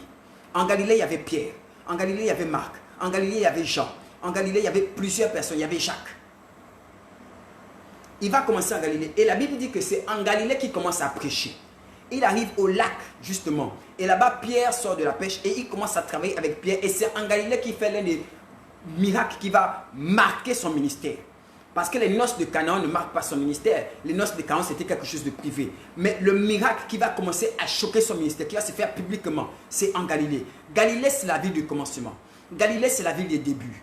Galilée, c'est le lieu de la simplicité, le lieu de l'humilité. Écoutez-moi. Lorsque Jésus va se faire crucifier, il va aller à Jérusalem. Mais il va rentrer à Jérusalem pas quand il est rentré en Galilée. Quand il arrive en Galilée, il n'est pas connu. Il arrive en Galilée, il n'y a que ses parents qui le connaissent. Sa mère et son père, les autres ne le connaissent pas. En Galilée, il est n'importe qui. En Galilée, c'est un homme quelconque, un homme lambda. Mais qui vient et qui commence à travailler avec Pierre. Genre, c'est en Galilée qu'on le découvre. Mais quand il arrive à Jérusalem, la Bible dit que aux portes de la ville, my God, toute la ville est en émoi. La Bible dit qu'à Jérusalem, il rentre à Jérusalem comme un roi, monté sur une ânesse qui n'avait jamais été montée. Et il dit aux sages qui sont là, parce qu'on demande, dis à tes disciples de faire moins de bruit. Toute la ville crie sur ton nom, crie de toi. Dis à tes disciples de faire moins de bruit. Il dit, mais s'ils ne font pas de bruit, Dieu va susciter des pierres. Il arrive à Jérusalem comme un roi. 3 ans après Galilée, il est devenu comme un chef, un leader spirituel, un leader, un grand prophète, un homme qui fait des miracles, qui parle au nom de Dieu. Et ses disciples ne sont plus des hommes inconnus. Ses disciples ne sont plus des simples pécheurs, des simples personnes de mauvaise vie. Ses disciples ont maintenant une autorité. Les gens viennent maintenant voir ses disciples pour approcher Jésus. Donc les disciples ont maintenant une autorité. Ils ont une gloire. Nous sommes les fils du grand prophète. Nous sommes les fils du roi. Écoutez-moi, c'est important que vous compreniez cela. Je vais continuer. Est-ce que je peux continuer? Donne-moi un amen. Alors, quelque chose me choque dans le passage que je viens de lire. Ce qui me choque, c'est que l'ange dit aux disciples de le rencontrer en Galilée. Écoutez-moi, nous sommes à l'entrée de Jérusalem. C'est là-bas, il y avait le tombeau, c'était à Jérusalem. Mais pourquoi est-ce qu'on doit retourner en Galilée? Pourquoi il ne se montre pas à nous maintenant ici, à Jérusalem? Pourquoi on dit aux disciples qu'il va vous attendre en Galilée? Il vous attend là où tout a commencé. Je peux commencer à prêcher maintenant. Écoutez-moi. On va prendre les versets bibliques. Reketarama. Je vais parler à quelqu'un ce soir. Je veux parler à quelqu'un ce soir. Reketayamako robo shataramasi. La Bible parle de Luc. On va lire Luc. Vous allez lire ça même à la maison. Luc chapitre 23 verset 49. La Bible dit que lorsque Jésus a été crucifié, étaient avec lui toutes les femmes, tous ceux qui l'avaient suivi depuis la Galilée. Donc le ministère avait commencé en Galilée. La Bible va aller plus loin. My God. Reketayama. Donc dans Luc au chapitre 24 au verset 6, l'ange va dire à Marie, rappelez-vous de ce qu'il vous disait depuis la Galilée. Ce qui s'est passé là, c'est ce qu'il vous disait depuis la Galilée. Donc depuis le début. Galilée c'était le début. Jésus n'avait pas fait que Galilée. Jésus a fait Nazareth. Jésus a fait Capernaum. Jésus a fait Béthanie. Jésus a fait Génézareth. Il a fait plusieurs villes. Il a fait la Samarie. Mais l'ange dit, il y a des choses qu'il vous disait en Galilée. Ce sont les choses qui se sont produites maintenant. Pourquoi vous le cherchez? Rappelez-vous de ce qu'il vous disait en Galilée. Je peux continuer. Donne-moi un amen et puis on va continuer s'il te plaît. Donne-moi un amen et puis on va continuer s'il te plaît. Luc au chapitre 24 au verset 21. La Bible parle de ces disciples qui sont dans la ville d'Emmaüs. Et les disciples disaient que eux, quand ils sont venus à Jérusalem, ils ont cru que c'est maintenant qu'on va être sauvés. On va lire ça ensemble. Luc 24 s'il vous plaît. Je vais enseigner quelque chose à quelqu'un. Dis Saint-Esprit aide-moi. Saint-Esprit aide-moi. On va aller dans Luc au chapitre 24. Je prends les versets, mais j'ai envie de beaucoup parler un peu. Je pense que c'est cela, c'est Luc 24, verset 21. Vous y êtes? Luc 24, verset 21. Nous espérions que ce serait lui qui délivrait Israël. Mais avec tout cela, voici le 3e jour que ces choses se sont passées. Ils sont en train de parler avec un homme, ils ne reconnaissent pas Jésus. Et ils disent, nous on pensait quand on est venu à Jérusalem, on a pensé que c'est maintenant la délivrance. On était prêt pour être délivré. On allait l'investir comme roi. Il allait être notre roi, celui qui nous, notre souverain. Les Juifs et les disciples de Christ, même les plus proches, pensaient qu'en vérité, Jésus gagnait en autorité depuis la Galilée. Et lorsqu'il arriva à Jérusalem, tout le peuple l'adulait. Tout le peuple criait. Il est venu comme un roi. Ils se sont dit, ça y est, il va nous délivrer de l'oppression et de la main des Romains. C'est maintenant que nous allons prendre les armes. C'est maintenant que nous allons gagner. C'est maintenant que nous aurons la victoire. La promesse tant attendue par Dieu. C'est ce qu'il voyait. Et il gagnait en gloire. Il gagnait en autorité. Et lui et ses disciples. Mais il n'avait pas compris le plan de Dieu. Je vais te parler de Galilée et Jérusalem. Parce que ces deux villes Ce sont deux cartes dans lesquelles Dieu t'attend. Écoute-moi. L'ange dit, si vous voulez le voir, retournez en Galilée. Il n'est pas ici pour vous. Retournez en Galilée, c'est en Galilée que vous attend. Galilée, c'est la vie des débuts. Galilée, c'est le commencement. Jérusalem, c'est la vie de la gloire.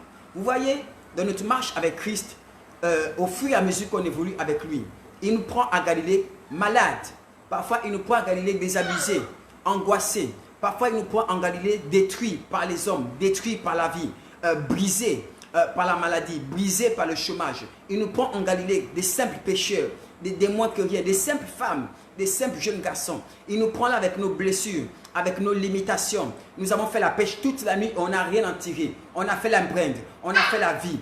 On est sorti avec des femmes, sorti avec des hommes. On a bu, on a fumé. Et voilà, on revient le matin épuisé, vidé. On n'a rien gagné dans ça.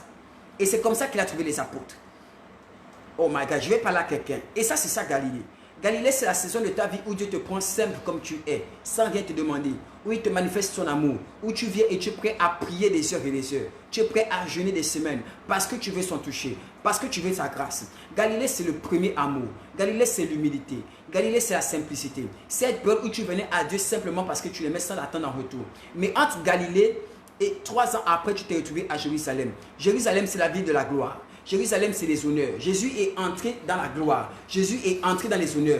Et les disciples étaient adulés. Les gens venaient presser les disciples. Est-ce qu'il peut manger chez nous? Oh, on veut le recevoir. Et Pierre se sentait important. Jean se sentait important. Tous se sont dit, ça y est, maintenant notre père, notre mentor, notre maître va devenir le roi. Moi, je serai ministre, je serai ceci. Ils avaient leur projet. Jérusalem, c'est l'endroit de la gloire. C'est le lieu de la bénédiction. Lorsque Dieu t'a pris, il commence à t'introduire dans ton mariage, à t'introduire dans tes bénédictions. Tu commences à voir le ministère grandir. Tu commences à voir les fruits de toutes ces années de prière, de jeûne. Tu commences à voir les fruits de la gloire de Dieu, les fruits de la bénédiction de Dieu, les fruits de l'amour de Dieu. Tu commences à entrer dans ces choses. Oh my God. Tu as oublié la tristesse. Tu as oublié les périodes où tu avais faim. Tu as oublié ces années-là où tu avais du mal à payer le courant. Tu as oublié ces années-là où tu avais du mal à amener les enfants à l'école.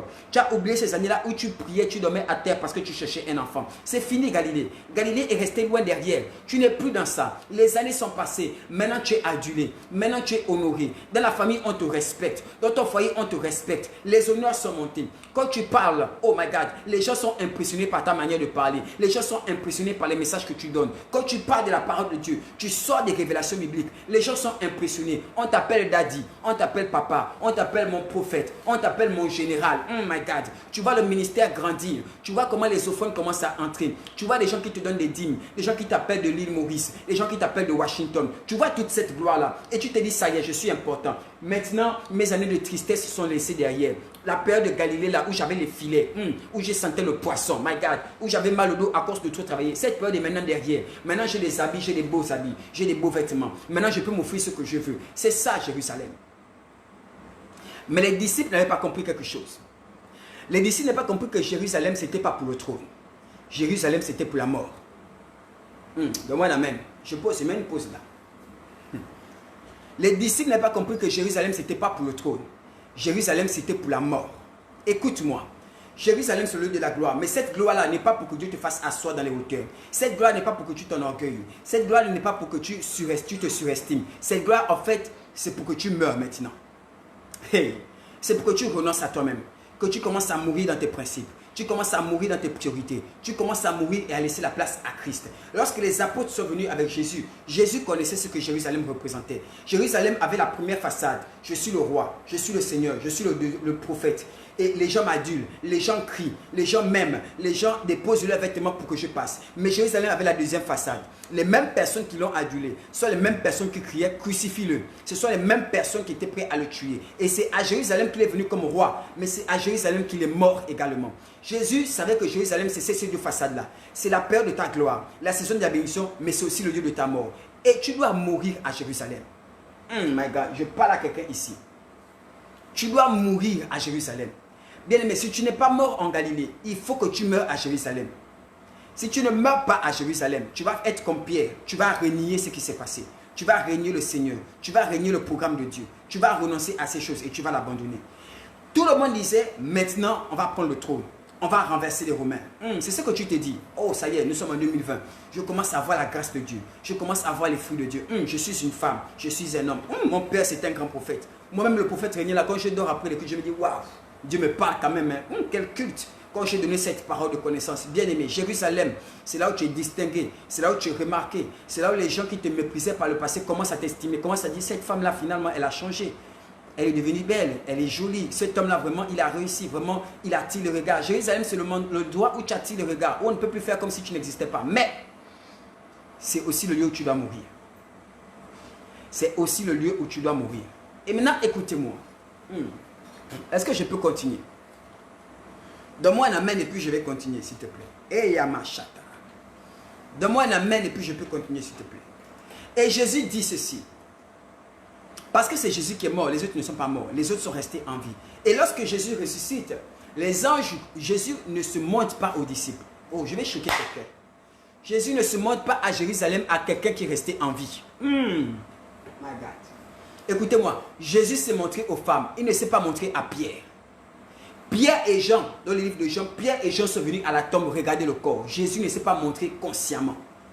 Pierre et Jean sont partis, Jésus s'est montré à la femme. Pourquoi? Jésus ressuscité ne se montre pas à quelqu'un qui est resté en vie. Jésus qui a triomphé de la mort, Jésus qui a triomphé de la maladie, Jésus qui a triomphé de la tombe, ne se montre pas à quelqu'un qui est resté à Jérusalem et qui est resté vivant. Si tu n'es pas mort, tu ne le verras pas. Écoutez-moi encore, est-ce que je peux continuer à prêcher? Les anges disent, dis aux disciples d'aller à Galilée, il vous précède. Donc il est déjà sur place, il vous attend en Galilée, il ne vous attend pas à Jérusalem. Il va vous rencontrer où? Jésus ressuscité te retrouve en Galilée, au lieu où tu as commencé. Jésus te ressuscité ne t'attend pas dans la gloire, il t'attend dans l'humilité. Écoute-moi, lorsque Dieu a commencé à travailler, lorsque Christ a commencé à opérer en toi, tu as commencé à développer la grâce de Dieu, tu as commencé à développer la présence de Dieu, tu commences à voir les bénédictions, tu commences à voir des grâces, tu vois des blocages tomber, tu vois les bénédictions de Dieu affluer dans ta vie. Écoute-moi, dans ces bénédictions-là, est l'attitude de Galilée.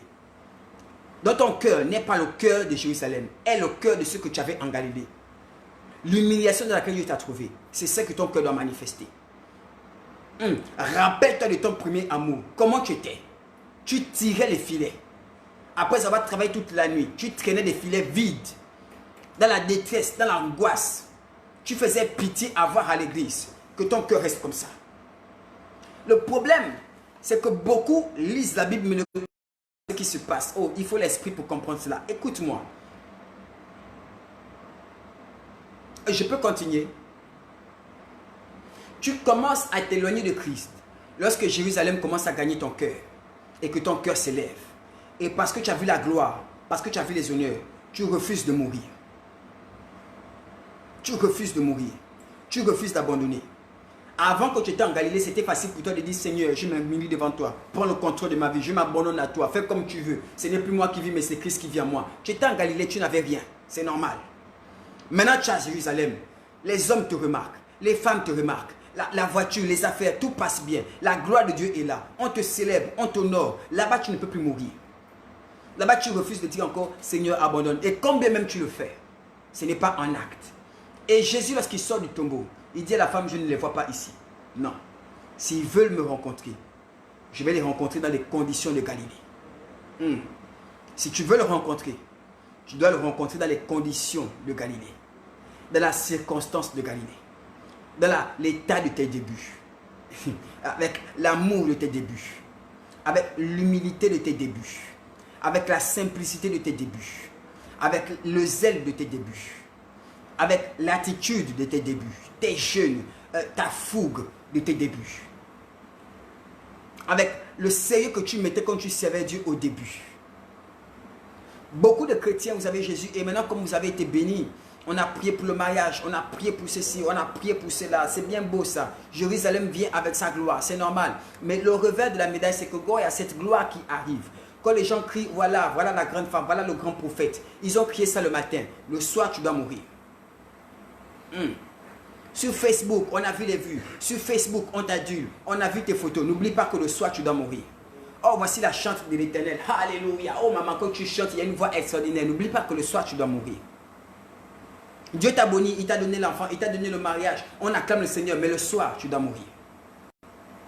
Le soir, retourne en Galilée. Alors, je me suis dit, waouh, Seigneur, extraordinaire. Extraordinaire. Extraordinaire. Écoutez, il n'a pas fait ça aux femmes. Il a fait ça aux hommes qui avaient partagé la gloire avec lui. N'oubliez pas qu'on était arrivé à un niveau où Jean dormait sur sa poitrine, où ils mangeaient ensemble. Eux qui décidaient avec qui Jésus va marcher, avec qui Jésus va manger, à quel moment il va s'arrêter. C'était eux qui géraient toutes ces choses. D'ailleurs même, la Bible parle de Bartimée qui voulait être touché par Jésus. Mais qui gérait ça? C'était les disciples. Oh non, non, non, tu embêtes le maître. Il ne faut pas embêter le maître. Il ne faut pas embêter le maître. Lorsqu'il y avait la femme samaritaine, eux aussi sont venus. Donc, les disciples étaient maintenant là. Ils partageaient cette grâce. Ils se sentaient importants parce que maintenant, c'est nous qui pouvons filtrer les rencontres du prophète. Oh my God. Mais Jésus avait une mission. Je vais dire à quelqu'un, tu vas à Jérusalem pour mourir. Tu vois cette grâce de Dieu qui se déploie. Tu vois la bénédiction. C'est pour que tu meurs. Tu vois la gloire. Tu vois les honneurs. C'est pour que tu meurs. Et voyez-vous, la Bible parle de Nabuchodonosor, ce grand roi qui a été élevé par Dieu, qui a été béni par Dieu, et qui, une fois dans la gloire, s'est dit, ça y est, c'est moi le grand roi, c'est moi le tout-puissant, je fais comme je veux. Il a refusé de mourir à lui-même. Il a refusé d'être glorifié, mais d'avoir l'attitude de quelqu'un qui est mort, l'attitude de quelqu'un qui a tout abandonné, d'avoir la conception qu'il avait lorsqu'il était en Galilée, lorsqu'il était rien. Et beaucoup de femmes de Dieu, beaucoup d'hommes de Dieu, et beaucoup de chrétiens, c'est l'attitude que vous avez. C'est l'attitude que vous avez. Lorsque vous venez à Jérusalem, vous oubliez d'autres femmes. Et en fait, vous ressortez la femme cachée qui était en vous, la personne orgueilleuse qui était en vous, la personne qui n'aime pas, le manque d'amour qui était caché en vous. Ça ressort. Et ça ressortait avec les apôtres. Je vais dire à quelqu'un quelque chose ce soir. Homme de Dieu, prophète Bado, l'aigle du Seigneur, sois béni, homme de Dieu. Merci de nous honorer de ta présence. Que Dieu te bénisse abondamment. Que Dieu te bénisse abondamment. My God, je vais commencer un programme à la redécouverte de Jésus. Mais ce programme passe par une humilité dans nos cœurs. Par une simplicité. Ce programme passe par cela. Mon message c'est, souviens-toi de Galilée. Et lorsque tu arriveras à Jérusalem, n'oublie pas que Jérusalem a deux façades. Des célébrations le matin, mais le décès la nuit. Il faut que tu meurs. Il faut que tu meurs. On va commencer un programme d'enseignement, une série d'enseignements où nous allons décortiquer chaque phase. Nous allons parler de Nazareth, nous allons parler de Génézareth, nous allons parler de Béthanie, nous allons parler des âges, nous allons parler de la manière dont Jésus a opéré, la manière dont il a travaillé. Et nous allons parler de toutes ces choses, toutes ces choses. Voyez-vous, parfois lorsque Dieu commence à opérer, lorsque Christ commence à opérer, on peut se lever dans le fait qu'il nous conduise, dans le fait qu'il nous utilise. Voyez-vous, je vais vous faire ce témoignage-là. Je vais vous faire ce témoignage-là. J'ai connu un homme de Dieu extraordinaire, exceptionnel, qui avait une onction particulière. Oh, il avait une grâce particulière sur sa vie. Aussi bien dans le prophétique, dans la connaissance. Dieu était avec lui. Et il avait une telle grâce que parfois, vous savez, lorsque vous êtes tellement béni, parfois vous oubliez que c'est Dieu qui fait ces choses. Parfois vous oubliez que vous ne méritez rien, que c'est le fruit de la grâce. Parfois vous agissez comme si vous avez mérité cela, comme si vous avez payé le prix pour cela, comme si vous avez fait ce qu'il fallait faire. Et maintenant vous méritez d'être là. C'est votre place. Et vous revendiquez ces droits. Je vais dire à quelqu'un, quel que soit ce que Jésus fait dans ta vie, garde l'attitude de Galilée. Que Galilée reste en toi. Que Galilée reste quelque part. Lorsque les anges disent, souvenez-vous de ce qu'il vous disait lorsqu'il était en Galilée. C'est pourquoi il dit ça. Il dit ces choses. Écoutez-moi. La Bible dit, ceux qui étaient à ce jour-là avec Jésus, c'est ceux qui étaient avec lui depuis la Galilée. 1. La Bible dit, les anges disent aux femmes, souvenez-vous de ce qu'il vous disait alors qu'il était en Galilée. Ces choses-là, il disait ça au début. Écoute-moi. Il y a des choses, des instructions que Dieu te donnait au début. Oh, je vais dire quelque chose à quelqu'un. Il y a des choses que Dieu t'a expliquées au début. Au début, tu es venu en Christ, on t'a dit qu'il faut te repentir. Tu sais, Dieu est amour. Quand tu as péché, répands-toi. Vraiment, attache-toi à Jésus. Jésus va t'élever, mais il faut que tu restes attaché à lui. Il faut que tu restes aimé. Il y a des enseignements qu'on te donne au début. Il y a des enseignements qu'on t'a donné en Galilée qu'on ne te donne plus après. Mais à Jérusalem, dans la gloire, n'oublie pas ce que le Seigneur te dit en Galilée. N'oublie pas les instructions qu'il te donnait en Galilée. Vous savez, beaucoup se disent que ce que Dieu m'a dit quand j'étais nouveau converti, quand j'étais nouveau chrétien, alors c'était juste quand j'étais nouveau. Maintenant, ça ne compte plus. Maintenant, quand je prie pour les gens tombent. C'est bon, je n'ai plus besoin de me repentir quand j'ai péché. De toute façon, je sais à Dieu, ça va aller. Beaucoup de gens se leurrent parce qu'ils voient la gloire de Dieu, parce que Dieu les utilise, ou parce que je ne sais pas, ils voient les bénédictions. Mais les anges ont dit, rappelez-vous de ce qu'il vous disait en Galilée. Écoutez-moi, Jésus a dit des choses à Béthanie. Jésus a dit des choses à Nazareth. Jésus a dit des choses au Jourdain. Jésus a dit des choses à Jérusalem. Mais on dit quoi? Rappelle-toi de ce qu'il a dit en Galilée. Pourquoi? Parce qu'au début, il te disait les choses précisément. Parce qu'il savait qui tu étais. Tu étais encore quelqu'un de simple. Tu étais encore un enfant. Tu buvais toutes ses paroles. Tu recevais tout et tu étais prêt à obéir à tout. Et donc, il te disait des choses précises. Il te disait des instructions principales, des instructions importantes pour ta destinée. Il te faisait des reproches. On te disait parfois, tu es venu à l'église, on t'a dit que tu sais quand Dieu va te bénir là, il ne faut pas commencer à avoir l'orgueil, il faut toujours servir le Seigneur, il faut toujours faire ceci. Il y a des choses qu'on vous disait au début. On ne vous dit plus maintenant. Et les anges ont dit à Jérusalem, souvenez-vous de ce qu'on vous disait au début. Et je vais dire à quelqu'un quelque chose. Oh my God. Ceux qui étaient à Jérusalem, c'est ceux qui ont suivi depuis la Galilée. Oh my God. Ils n'ont pas abandonné. Ce sont les mêmes qui sont entrés à Jérusalem dans la gloire. La gloire que tu expérimentes en Christ n'a pas commencé à Jérusalem. Ça commence dans la petitesse. Ça commence dans les faibles commencements. Sois fidèle depuis la Galilée pour entrer à Jérusalem. On a dit ceux qui étaient là, c'est ceux qui le suivaient depuis Galilée. Ceux qui vont bénéficier des meilleurs fruits, c'est ceux qui étaient fidèles dans les faibles commencements. Ou quand l'église était encore petite, quand l'église ne semblait encore à rien, quand l'homme de Dieu n'avait pas encore le charisme, quand l'homme de Dieu était encore inconnu, quand l'homme de Dieu n'avait pas encore de quoi s'acheter des vestes, tu étais déjà là à côté, tu étais déjà dans le ministère, quand le ministère était encore au cocotier, quand le ministère était encore dans le salon de la maison, tu étais déjà là, depuis la Galilée, qui sont allés avec lui à Jérusalem. Est-ce que je peux continuer? Donne-moi un amen, je vais continuer. Et je vais clôturer avec ceci. Écoute-moi. Il dit, dis-leur de me trouver en Galilée. Jésus voulait garder ses disciples et c'est ce qu'il veut toujours faire. Il veut toujours te garder dans l'état d'esprit que tu avais lorsque tu es venu à lui. Quel que soit ce qu'il va faire dans ta vie, il veut que tu demeures dans l'état d'esprit que tu avais, avec le caractère que tu avais lorsque tu t'es présenté à lui. Et la Bible dit de ne pas oublier son premier amour. Oh my God. Oh my God. Rakataya. Est-ce que je parle à quelqu'un ici? Est-ce que je parle à quelqu'un ici? Vous voyez, c'est comme une relation amoureuse, homme, femme, homme. Si Jésus était l'époux, il dirait à la femme, sois toujours la celle qui était pimpante, éclatante, étincelante que j'ai connue dès le début là. Maintenant dans le mariage, tu as dû le changer. C'est ce que Jésus veut. Il veut te développer, il veut prendre soin de toi, il veut t'élever, il veut te bénir, il veut prendre soin, s'occuper de toi, te vêtir. Voilà. Mais que tu gardes l'attitude des débuts. Et il dit non, je ne veux pas les rencontrer ici. Non. Ils se sont habitués aux gloires. Ils se sont habitués aux cris. Ils se sont habitués à la célébration. Je veux que, après avoir vu ceci, après être passé par la mort, on se retrouve en Galilée, là où ils étaient encore des simples pécheurs, là où ils sont encore simples. Ils revoient leurs voisins. Ils revoient les gens qui le connaissent tel. Pierre revoit les gens qui le connaissent tel qu'il était Pierre. S'il était gourmand, il va reconnaître les gens qui savaient qu'il était gourmand. Dieu dit, je vais te rencontrer. My God. Le Jésus qui est ressuscité, pas le Jésus qui part mourir. Le Jésus qui est ressuscité, oh my God, celui qui est sorti du tombeau, celui qui t'a sorti de la boue. Vous savez, le Jésus ressuscité, c'est le Jésus qui, oh my God, c'est ce Jésus-là que tu es malade et puis t'a fait sortir de la maladie.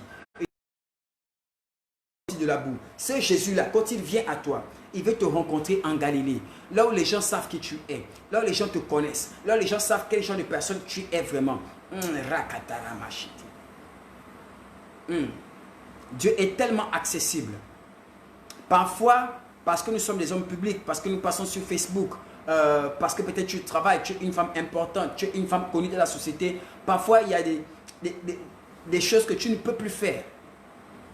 Parce que les gens peuvent mal interpréter ça. Mais ça, Dieu, quel que soit l'endroit où il t'emmène, quelle que soit la gloire qu'il met sur toi, quels que soient les dons qu'il met sur toi, quelle que soit la bénédiction qui repose sur toi, lui, il veut toujours découvrir la grâce qu'il a connue. Il veut toujours parler avec le Sorel qui était le Sorel lorsqu'il est venu. Il veut toujours parler avec le régnier qui était simple, qui voulait simplement servir Dieu, qui faisait tout pour servir Dieu. Le régnier qui marchait des kilomètres pour aller à l'église. Il n'avait pas le taxi, mais il partait des kilomètres pour aller à l'église. Et il faisait ça avec joie, sans se plaindre. Et il était béni quand il faisait ça. Il était content quand il faisait ça. Vous savez, il y a un amour qu'on a manifesté dans le début. Et au fur et à mesure qu'on voit la grâce de Dieu, on se dit non, c'est plus nécessaire de faire ceci. Oh, je ne peux plus crier, moi, à l'église. Je ne peux plus crier, c'est fini. Non, moi, je ne pleure plus quand je chante. Oh non, moi, je ne peux plus marcher. Non, je ne peux plus faire ceci. Je ne peux plus faire le porte-à-porte. Maintenant, ça, c'était à l'époque de Galilée. Maintenant, je suis dans les hauteurs. Maintenant, il y a des gens qui crient sur moi. Maintenant, il y a l'âne. Maintenant, il y a la gloire. Maintenant, il y a l'argent. N'oublie pas. N'oublie pas. Et c'était une leçon qu'il voulait donner à quelqu'un. Et voyez-vous, qu'est-ce qu'il faisait? Il pêchait. Et il a multiplié les poissons. Et lorsqu'il les rencontre après la résurrection, qu'est-ce qu'ils font? Ils pêchent.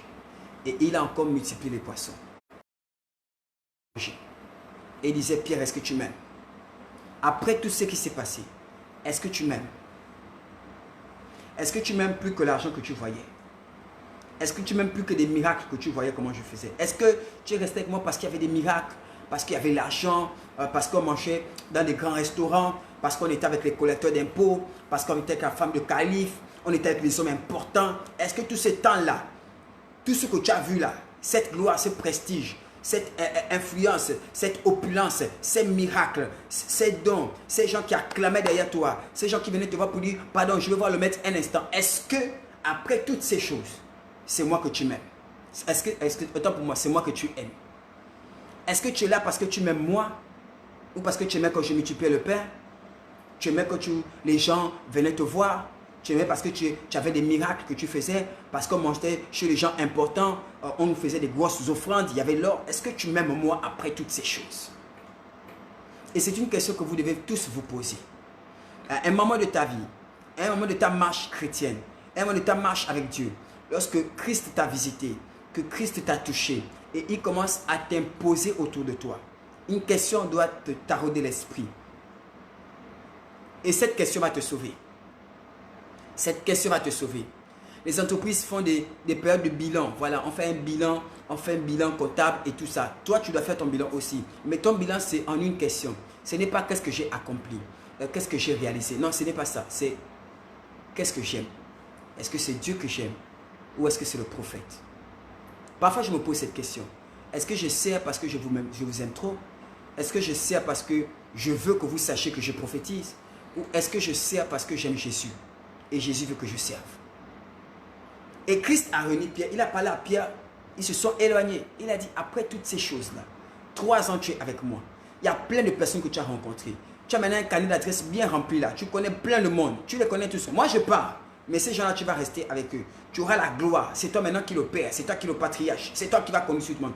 Mais dans toutes ces choses, qu'est-ce que tu as retenu?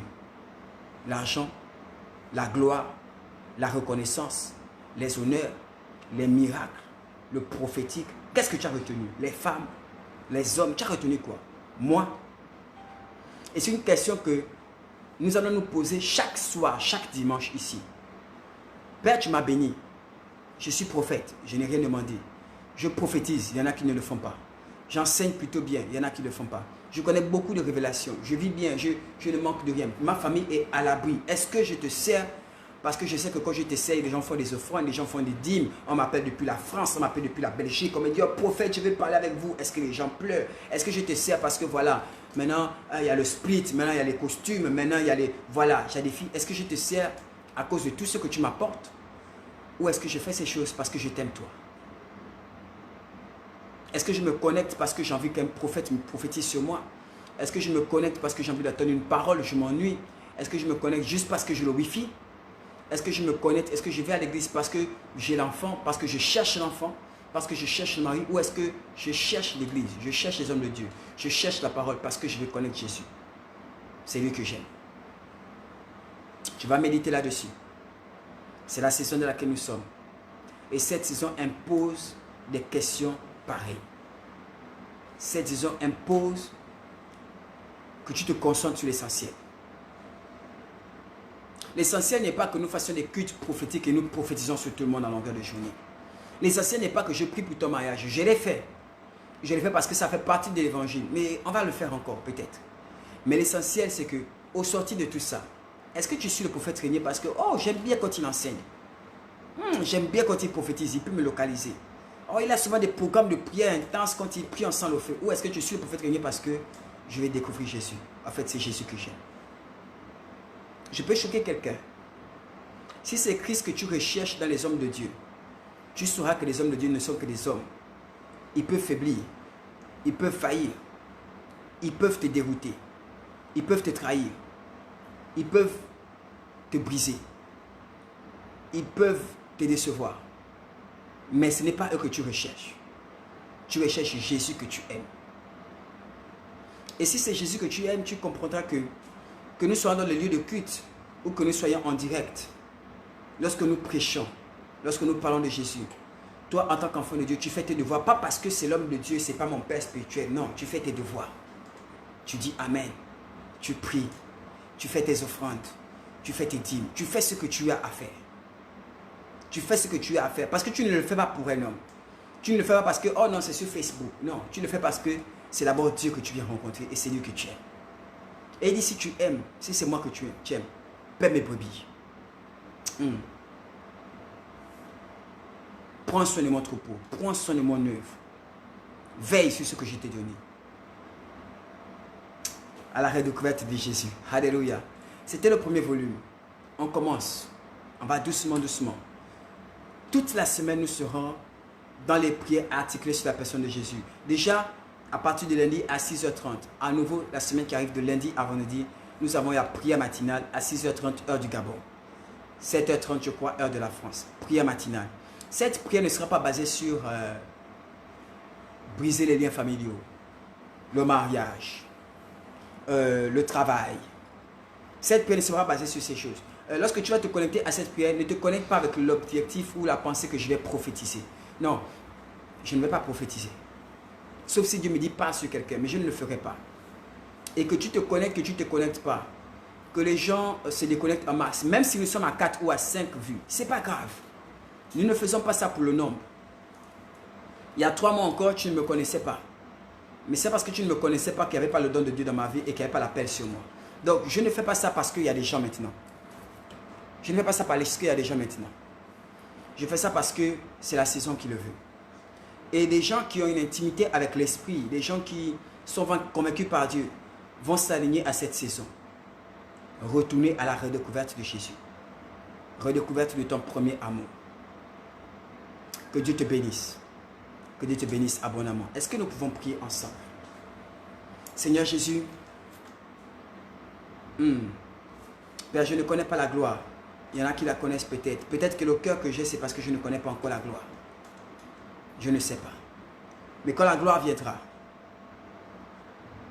aide-moi à rester simple et humble. Père, je prie pour moi et je prie pour eux. Nous avons fait des erreurs dans la vie. Nous nous sommes corrompus, nous nous sommes compromis. Nous avons été induits en erreur. Nous avons été séduits par toutes sortes de choses. Par l'argent, par la gloire, les honneurs, la réussite sociale, la réussite économique, la réussite professionnelle, la réussite dans le mariage. Nous avons été... Oh my God. Nous nous sommes foués pour plein de choses. Mais ce soir, nous voulons revenir à l'essentiel. Redécouvrir la personne de Jésus. Et Jésus seul. Aide-nous par des messages. Aide-nous par des enseignements. Aide-nous par l'esprit. Que le cœur que nous avions en Galilée quand tu nous as rencontrés, que ce cœur-là revienne en nous maintenant. Nous avons vu des hommes importants, des femmes importantes. Nous avons vu l'onction, la gloire, les bénédictions. Mais nous voulons rester en Galilée. Nous voulons aller à Jérusalem, mais en étant en Galilée. Et lorsque tu seras, nous serons dans la gloire. Seigneur, aide-nous à mourir réellement. Pas seulement mourir des paroles, mais mourir dans les actes. Aide-nous à renoncer à nous-mêmes, à renoncer à nos principes, à renoncer à tout ce qui en nous ne te glorifie pas. Aie réellement la première place dans nos cœurs, dans nos vies, dans nos projets, à court et à long terme. Dans le nom de Jésus, j'ai prié. Amen. Que Dieu te bénisse abondamment. Que Dieu te bénisse abondamment. On se retrouve à Jérusalem et ensemble nous allons mourir. Mourir avec joie. Mourir comme des agneaux avec le sourire aux lèvres. Accepter ce destin. Accepter de mourir pour mieux l'embrasser. Pour mieux le rencontrer. C'était le prophète Régnier du ministère Disciples de Christ ici à Libreville, au Gabon. Vous connaissez la page Centre International Disciples de Christ sur Facebook. Vous connaissez le numéro de téléphone 066 36 28 28 ou le 065 77 00 15. Vous étiez nombreux pour le programme du mariage. Je m'attends à 2 fois plus de monde pour le programme sur Jésus. Vous êtes souvent nombreux sur des programmes sur la soirée prophétique, soirée miracle. Vous êtes nombreux sur des programmes sur la soirée bénédiction, localisation prophétique. Vous êtes nombreux sur Facebook, je vous vois tout le temps. Mais est-ce que pour Jésus, les gens seront nombreux? Est-ce que pour Jésus, les gens seront fidèles? Sans prophétie, sans artifice, sans miracle, sans bénédiction. Juste Jésus et Jésus seul. On se donne rendez-vous tous les matins, de lundi au vendredi, à 6h30. Nous allons aborder des points de prière pour développer la présence de Jésus, mais pour se reconnecter avec Jésus, pour redécouvrir Jésus. Et on se retrouve également exceptionnellement cette semaine, le mardi, le jeudi et le dimanche à 19h30. Je voulais le faire chaque dimanche, mais je vais le faire toute la semaine, mardi, jeudi et dimanche. Semaine spéciale à la redécouverte de Jésus. Alléluia. Mardi, jeudi et dimanche à 19h30, les 3 jours. Mais du lundi au vendredi, nous serons là à 6h30 heure du Gabon pour la prière matinale. Que Dieu vous bénisse et que Dieu vous bénisse abondamment. Et laissez-moi vous donner ce petit conseil. Un conseil entre nous. Permettez-moi encore 2 minutes. Je vais vous partager ce conseil. Ce conseil simple.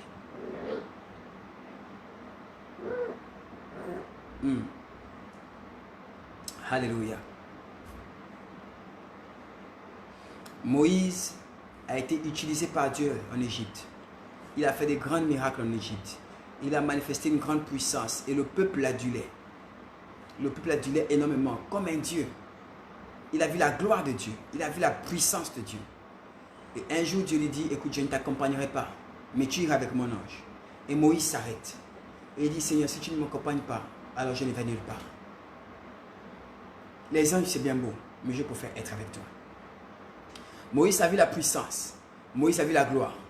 Moïse a vu les honneurs. Du jour au lendemain, le criminel rejeté était devenu le grand prophète. Le peuple l'adulait. Mais il a vu que dans toute cette gloire, et quelle que soit la manière dont il est utilisé, l'essentiel c'est encore Dieu. Il a dit non, je ne pars pas si tu ne viens pas avec moi. La Bible dit ceci. Élie a fait descendre le feu du ciel. Élie a vaincu tous les prophètes de Baal. Élie les a défiés. Et Élie a fait descendre la pluie. Élie a été utilisé pour des gloires extrêmes, pour des miracles à l'extrême. Il avait une onction particulière, un ministère particulier. Aujourd'hui encore, on parle de lui. Mais un jour dans la grotte, le feu est passé. Il y a eu le tremblement de terre. Il y a eu le vent violent. Et il y a eu un murmure doux et léger et il est sorti. Cette expérience montre que la gloire, la puissance, les honneurs ne l'ont pas séduit. Il a reconnu son Seigneur lorsqu'il est passé. Et il s'est couvert la tête. Jésus avait 33 ans. Et en 33 ans, il a ébranlé les nations. Il a ébranlé toutes les nations, de tous les âges, de toutes les races. Tout le monde a été ébranlé par son ministère. Oh my God. Devant les sages, devant les rois, devant les mages, les hommes, les puissants, les simples. Il a vu la gloire de Dieu. Il a ressuscité les morts. Il a été élevé à un niveau au-dessus duquel aucun homme n'a été jamais élevé. Mais et pourtant, dans les dernières heures de sa vie, il a dit, Père, Père, pourquoi m'as-tu abandonné? Écoutez-moi, il avait perdu son beau vêtement. Il ne s'est pas plaint de cela. Il avait perdu l'amour du peuple. Il ne s'est pas plaint de cela. Il avait perdu le soutien de ses disciples. Il ne s'est pas plaint de cela. Il s'est retrouvé seul. Il ne s'est pas plaint de cela. Il avait perdu la gloire. Il ne s'est pas plaint de cela. Il s'est fait truand. Malédiction. Il ne s'est pas plaint de cela.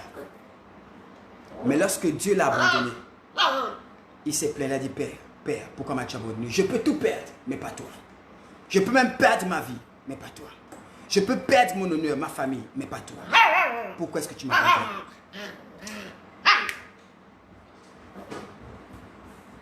Alléluia. Je peux continuer? Excusez-moi, le chien nous embête un peu. Et ensuite, il y a Pierre.